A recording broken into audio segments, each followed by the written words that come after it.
Representing Donna Mae Mims is John Walco and her cousin Howard Horn. And would like for Ray Battellini, if he would, to come forward and present the plaque. And Donna Mae's plaque also reads for her outstanding accomplishments and significant contributions to the Corvette. Induction to the Corvette Hall of Fame, September 2nd, 2016.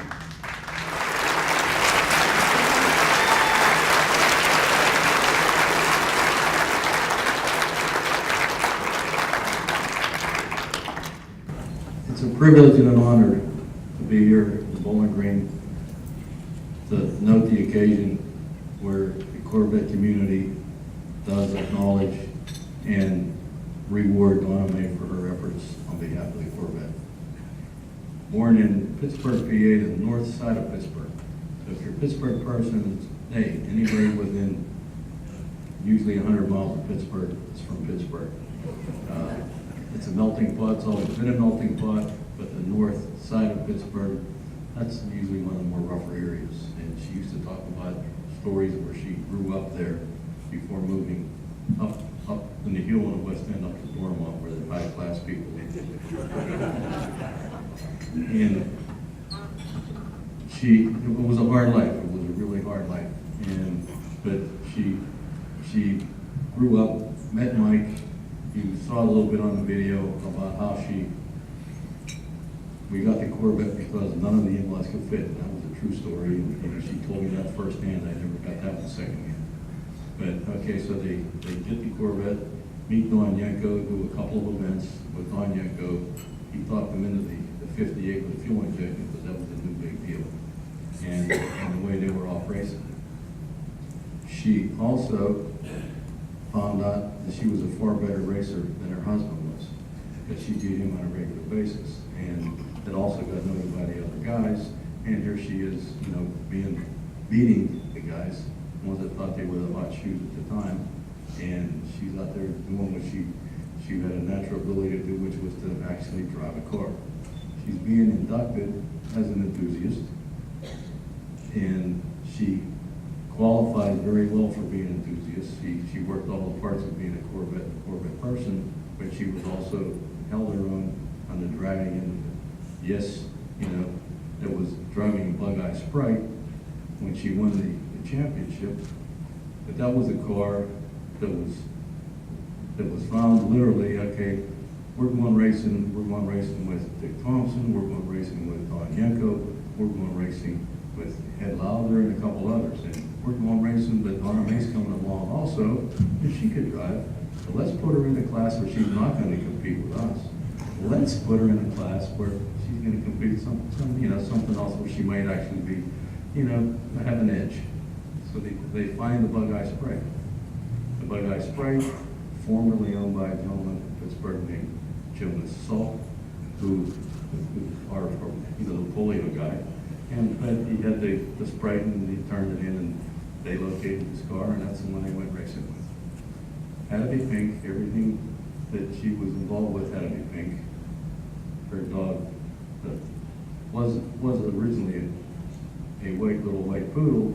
He was dyed pink too. But she was all about the color. I saw her business card, and that was her business card that she gave out until she had some of those cards, I think, up until the time she passed. You think pink, Donna Mae, Corvette fancier. And the little line on the bottom was, you're not a real racer unless your cap, the inside of your cap was burned from the side pipes getting out of the race car. So you had to have the burn marks there. I met Donna Mae some years later as a volunteer for an organization in Pittsburgh called the Pittsburgh Vintage Grand Prix. And to that end, I get to piggyback on a couple of things that we saw her earlier. Bob Bondurant was our Grand Marshal in 1990. And Donna Mae was a volunteer in the crowd, selling programs. She talked to him, she chatted with him, she spent some time with him. Of all the people that were coming up and talking to Bob that whole weekend, that might be a blur, but she cherished every time she crossed your path, and she just loved being able to chat with you and talk racing stuff. And that 1990, 27 years ago. But it was a great time, and we were lucky enough to have it. Pittsburgh, again, being a melting point, things come through Pittsburgh, things happen in Pittsburgh. You heard little things mentioned, but Donna Mae, after she had met Yanko, she started working down here in the dealership, and this is now in the 60s. And they're getting into their racing program. Frank Yanko had been in the dealership since the 30s, had some friends, and Donna was following along and doing the racing thing. The neat things that happened, and Frank said, call it. You need some parts, call it. And she's calling it. Every once in a while, I gotta go call it, I gotta get some more parts. And she said, I call for parts. And the next day, parts would show up. And these weren't typical parts, these were race car stuff. These are, engine parts and suspension parts. And I'm calling it. And the parts were showing up. It was Ed Cole. Happened to be a good friend. He was the president of General Motors at the time. And that he was a personal friend because of the phone calls and the interaction. You hear the term COPO. COPO this, COPO that. There was no COPO until the Yankos. And they would call, and they would talk to Ed, and Ed would talk to somebody. And next thing you know, central order, parts come out. Okay, now you got this COPO term that if you go and watch any of the auctions and stuff on TV, the COPO vehicles, whatever they are, started with this thing, but the COPO went for the special ones. And that's where this kind of thing started. Most of it was oriented with the 67 and the 68 Camaro, and because of the COPO stuff, Don said, hey, can't we just get you guys to put the hinges in out there rather than us bringing here, yanking a 396 up, putting in the 427 and making this thing a hot rod. And by 69, that's when GM started putting it in-house. But you look at things, people involved, the timing involved, the personalities involved. Donna Mae, she was there making things happen. She made it happen for the Yankos. She made it happen for the clubs that she started. I'm with the Corvette Club of Western PA, and I must acknowledge at this time, the people in this group here in the middle, you see the shirts, you kind of know who we are. We're proud of where we come from. We're proud to be associated with Donna Mae. Most everybody wearing these shirts personally knew Donna Mae.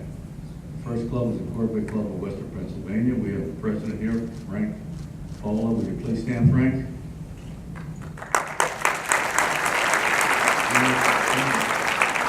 The second club, 10 years later, she was on like a 10-year thing, was Steel Time Corvette Club, and their president, Perry Minnis, is here. Perry, would you please stand?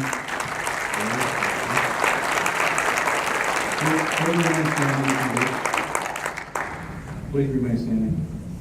The third club, Three Rivers Corvette Club, president who helped work on this group to make sure this came done. The guy was coming to meetings, in addition to board member Paul Hershey, by the way. So we dragged him out of his house for some evenings he didn't expect. Bob Jacobson, would you please stand?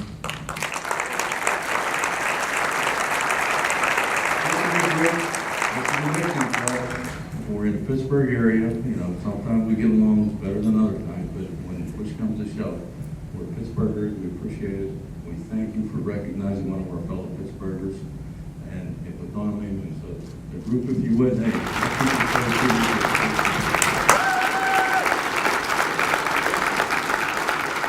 So made a couple of phone calls, and of all places up near Cleveland, Ohio, I get to call Howard Horn.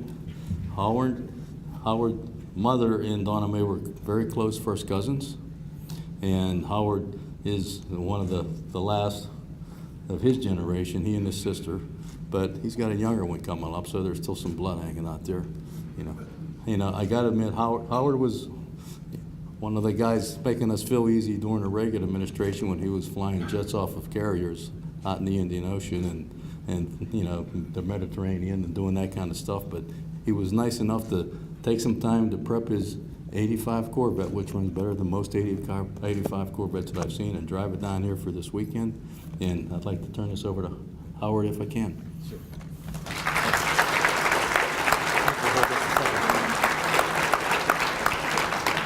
I'll be brief. I think it was Woody Allen that said 80% of life is showing up. And when I got the call from John to do this, he didn't have to ask me twice. And I can say, as knowing Donna Mae from as a cousin, family, and what she did, and her inspiration to me, and our love of Corvettes, I needed to be here. And this has been just remarkable, absolutely remarkable. The things I've learned, the people I'm with, all the enthusiasts, this is just absolutely remarkable. So, as the last remaining family that we have, I accept this on behalf of Donna Mae, family, enthusiasts, Corvette enthusiasts, my new friends at the Corvette Club of Western Pennsylvania. Thank you very much.